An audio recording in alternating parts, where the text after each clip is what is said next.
ये पूरा षड्यंत्र किसने रचा, क्यों रचा?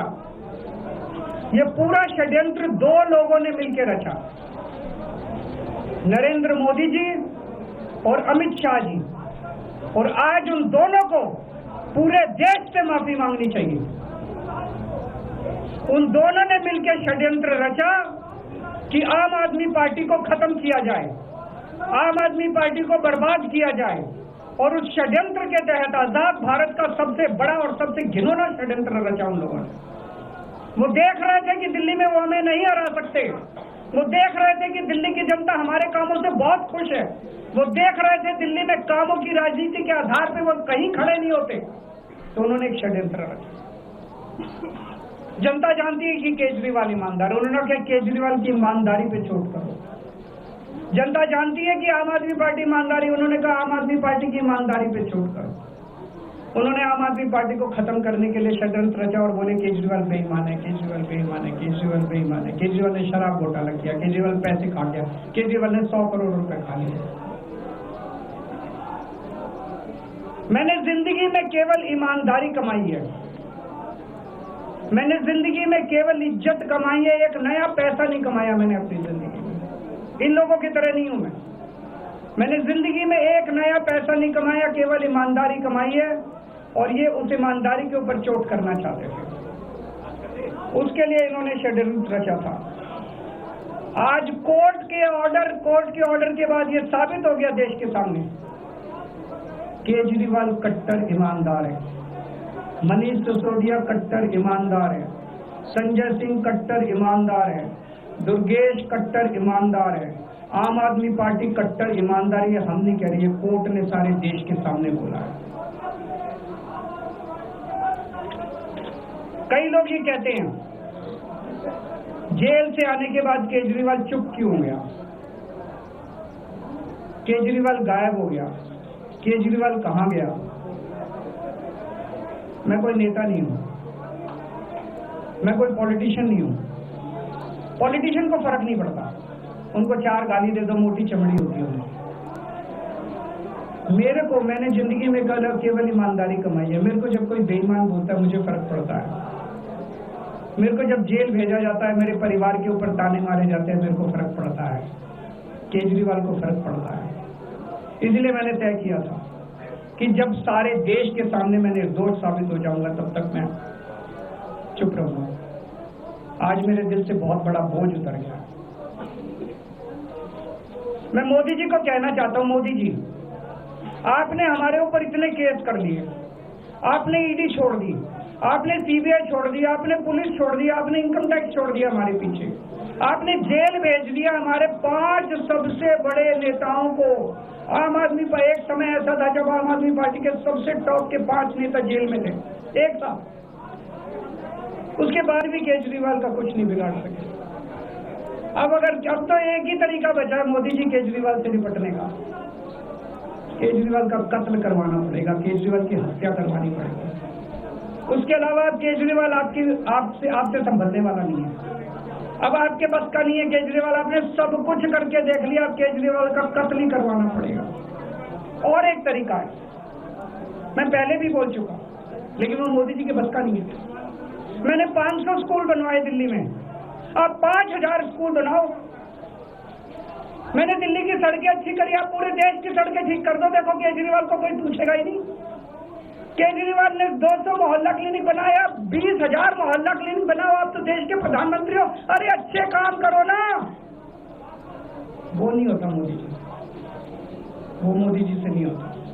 मैं उनको कहना चाहता हूँ प्रधानमंत्री जी, केवल सत्ता की जो प्रधानमंत्री मोदी जी की और अमित शाह जी की सत्ता की हवस है, ये उसका नतीजा है जो ये षड्यंत्र रचा गया। और इस षड्यंत्र का मैं बहुत छोटा हूं, हमारे परिवार ने बहुत भुगतान की है।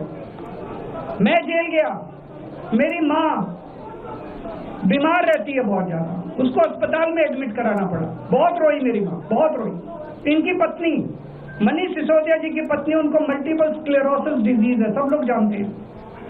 जब सुप्रीम कोर्ट में केस चल रहा था, संजीव खन्ना जी ने कहा कि बहुत गंदी बीमारी है, उनके नीचे का पूरा पोर्शन काम नहीं करता और धीरे धीरे बीमारी बढ़ती जा रही है। हमारे परिवार ने बहुत भुगता है, लेकिन वो इम्पोर्टेंट नहीं है। हम इम्पोर्टेंट नहीं है, हमारा परिवार भी इम्पोर्टेंट नहीं है, लेकिन मोदी जी और अमित शाह जी के षड्यंत्र का खामियाजा जो दिल्ली भुगत रही है, दिल्ली के 3 करोड़ लोग भुगत रहे हैं, उसकी भरपाई कौन करेगा? आज दिल्ली में कहीं चले जाओ, सारी सड़कें टूटी पड़ी हैं, अस्पतालों में दवाइयां मिलनी बंद हो गई हैं, मोहल्ला क्लिनिक बंद किए जा रहे हैं, स्कूलों का बुरा हाल हो रहा है, पूरे दिल्ली में पोल्यूशन इतना ज्यादा कभी दिल्ली की जनता ने नहीं देखा था, यमुना का बहुत बुरा हाल हो गया। एक चीज बता दो तो दिल्ली में इन्होंने ठीक करी हो, पूरी दिल्ली का बेड़ा गर्क कर दिया। सबसे बड़ा खामियाजा मोदी जी और अमित शाह जी की सत्ता की हवस, उसका सबसे बड़ा खामियाजा दिल्ली के 3 करोड़ लोगों ने भुगता है। दिल्ली के लोगों से जाके पूछो। आज मैं चैलेंज करता हूं मोदी जी को, मोदी जी हिम्मत है दिल्ली में दोबारा चुनाव करा के दिखा दो, 10 से ज्यादा तुम्हारी सीट आ जाए, मैं राजनीति छोड़ दूंगा। तुम्हारी 10 से ज्यादा सीट आ जाए, मैं राजनीति छोड़ दूंगा। दिल्ली की जनता त्रस्त हो चुकी है तुम लोग।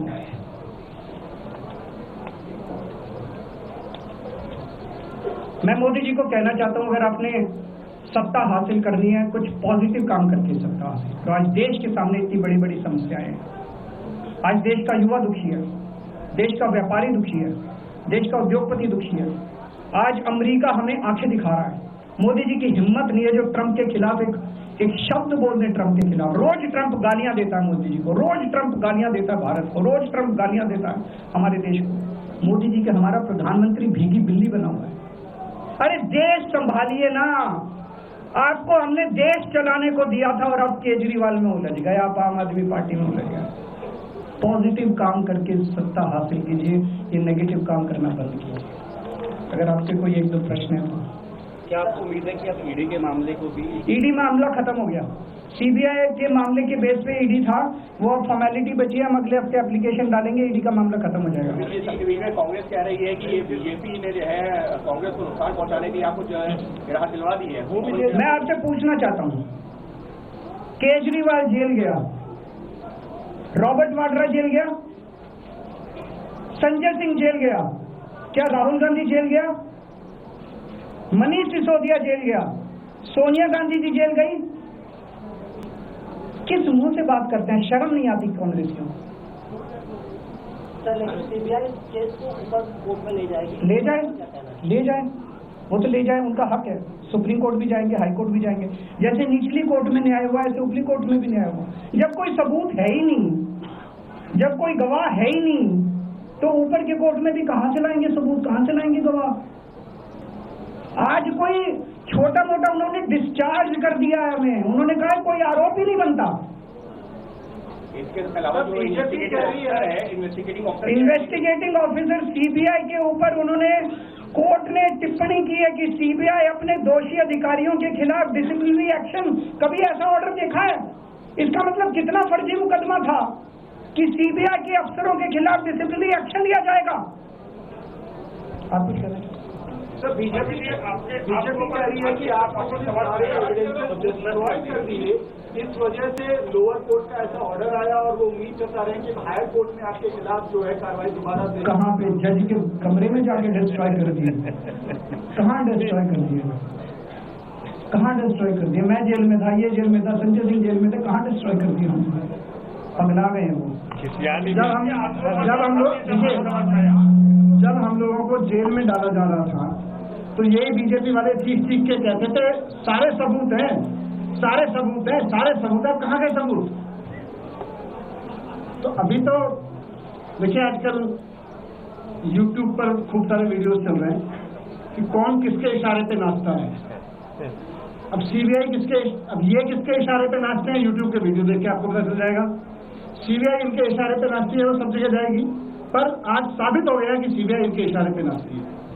भारतीय जनता पार्टी ने आपके आंखों पर भी सवाल खड़े करने दो, कोई फर्क नहीं पड़ता।